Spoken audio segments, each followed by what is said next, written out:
যদি আপনার স্মৃতিশক্তি হ্রাস পাচ্ছে বা আপনার বাড়িতে থাকা ছোট বাচ্চার স্মৃতিশক্তি অনেকটা কম, বিচার বুদ্ধি বিবেচনা করার ক্ষমতা কম, তাহলে আজকের ভিডিওটি আপনার জন্য।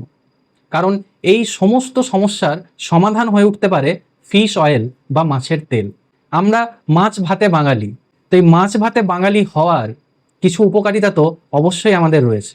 তো এখন এই যে কাতলা মাছের তেল, এই কাতলা মাছের তেলে কি কি থাকে? তো এখন এই কাতলা মাছ বা এর মতো যে বড় বড় মাছগুলো রয়েছে, সেগুলো হলো হেলদি ফ্যাটের একটা আদর্শ উৎস। আমরা ওই যে বলি না যে ব্যালেন্স ডায়েট, এই ব্যালেন্স ডায়েটের মধ্যে আমাদের কিন্তু 10 থেকে 15% হেলদি ফ্যাট রাখা প্রয়োজন। তো কাতলা মাছের মধ্যে থাকে ওমেগা-3 ফ্যাটি অ্যাসিড, ওমেগা-6 ফ্যাটি অ্যাসিড, তার সাথে থাকে বিভিন্ন এসেনশিয়াল অ্যামাইনো অ্যাসিড এবং অ্যান্টিঅক্সিডেন্ট এবং আরও অন্যান্য পুষ্টিগুণ। তো কাতলা মাছের তেল কিন্তু একটা হেলদি ফ্যাট, যেটা আনস্যাচুরেটেড ফ্যাট। অন্যদিকে একটা থেকে স্যাচুরেটেড ফ্যাট, যেগুলো অ্যাকচুয়ালি আমরা বেশি খাই আর যেটা খাওয়া আমাদের কমাতে হবে। কারণ আমাদের আনহেলদি এই সমস্ত যে ফ্যাটগুলো, সেগুলো খাওয়ার কারণে আমাদের ফ্যাটি লিভার হচ্ছে, আমাদের ডায়াবেটিস হচ্ছে, আমাদের হার্টের অসুখ হচ্ছে, আমাদের স্ট্রোক হচ্ছে, বিভিন্ন ধরনের যে মেটাবলিক ডিজিজগুলো রয়েছে, এর সব কিছুর সংখ্যা কিন্তু লাফিয়ে লাফিয়ে বাড়ছে।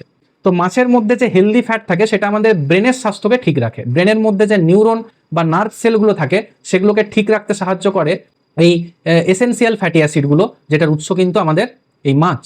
তো যদি আপনার ব্রেন ঠিক থাকে, আপনার নিউরন ঠিক থাকে, আপনার নার্ভ সেলগুলো ঠিক থাকে, তাহলে আপনার স্মৃতিশক্তি ঠিক থাকবে, আপনার বিচার বুদ্ধি বিবেচনা করার ক্ষমতা অনেকটাই তীক্ষ্ণ হবে।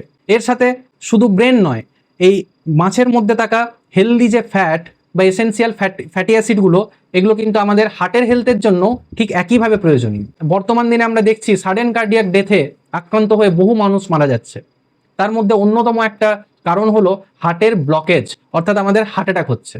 হার্টের যে রক্তনালীগুলো রয়েছে সেখানে ব্লক হয়ে যাচ্ছে, সেখানে রক্তটা জমাট বেঁধে যাচ্ছে। তো এখন এই কাতলা মাছের মধ্যে যে ওমেগা-3 ফ্যাটি অ্যাসিডটা থাকে, সেই ওমেগা-3 ফ্যাটি অ্যাসিড কিন্তু আমাদের এই রক্ত তঞ্চনে বাধা দেয়, অর্থাৎ তো এর একটা অ্যান্টি ক্লটিং প্রপার্টি রয়েছে, যার জন্য হার্টের ব্লকেজ হয় না।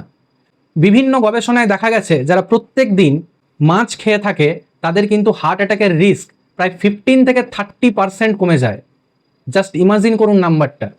অন্যদিকে যারা প্রোটিনের সোর্স হিসেবে বেশি চিকেন খায়, রেড মিট খায়, তাদের ক্ষেত্রে দেখা গেছে যারা বিশেষ করে যারা প্রসেসড মিট খায় তাদের ক্ষেত্রে হার্ট অ্যাটাকের রিস্ক প্রায় 48% বাড়ে।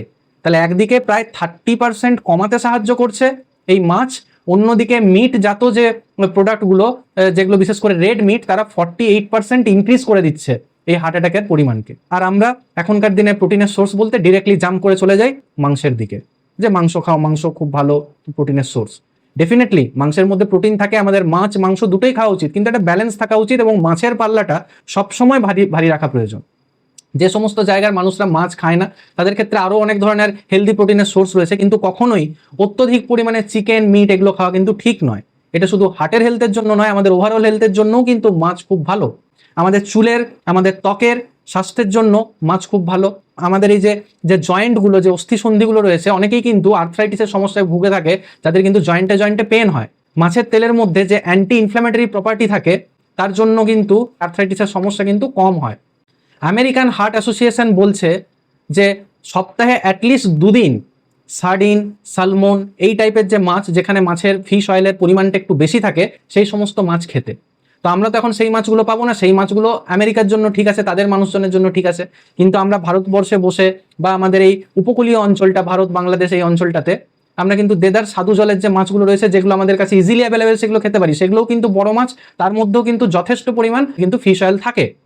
ছোট মাছ খাওয়ারও আলাদা উপকারিতা রয়েছে, সেটা আমি আরেকদিন আলোচনা করব। ছোট মাছও আমাদের খাওয়া উচিত, কিন্তু আজ আমি আলোচনা করলাম যে কাতলা মাছ, বিশেষ কারণ এটা সব থেকে সহজলভ্য, এটা খুব পরিচিত একটা মাছ। আমরা অনেকেই হয়তো আমাদের প্রত্যেক দিনের খাদ্য তালিকার মধ্যে কাতলা মাছ রেখে থাকি, তাই আজকে এর উপকারিতাটা আপনাদের জানা উচিত। এখনকার দিনের জেনারেশনের ক্ষেত্রে দেখা যাচ্ছে তাদের কিন্তু মাছের প্রতি একটা অনীহা এসেছে, তারা মাছ খেতে চায় না, তারা কিন্তু ডিরেক্টলি মাংসের দিকে তাদের কিন্তু ঝোঁকটা অনেক বেশি বেড়ে গেছে।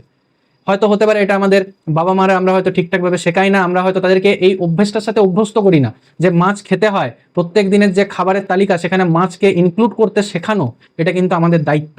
না হলে কিন্তু আমরা এই সমস্ত যে এসেনশিয়াল ফ্যাটি অ্যাসিডগুলোর যে গুণাগুণ, এই সমস্ত হেলদি ফ্যাটের যে আদর্শ একটা উৎস, সেটা থেকে কিন্তু আমরা এবং আমাদের যে পরবর্তী জেনারেশন, তারা কিন্তু বঞ্চিত হবে। যদি ভিডিওটি আপনার ভালো লেগে থাকে তাহলে অবশ্যই লাইক, শেয়ার আর কমেন্ট করুন। এবং হ্যাঁ, যারা বিশেষ করে মাছ খেতে ভালোবাসে, আমি তো ডেফিনেটলি একজন ফিশ লাভার, তো তারা আমাকে কমেন্টে লিখে জানাবেন যে তো কোন মাছটা আপনাদের প্রিয় মাছ। এবং এইভাবে হেলথের ছোট ছোট বিষয় নিয়ে আপডেটেড থাকার জন্য অবশ্যই আপনারা আমার চ্যানেলটিকে সাবস্ক্রাইব করে নিন, যাতে পরবর্তী ভিডিওগুলো আপনারা মিস না করেন। সবাই সুস্থ থাকবেন, ভালো থাকবেন। পরবর্তী ভিডিওতে আবার আপনাদের সাথে দেখা হবে। নমস্কার।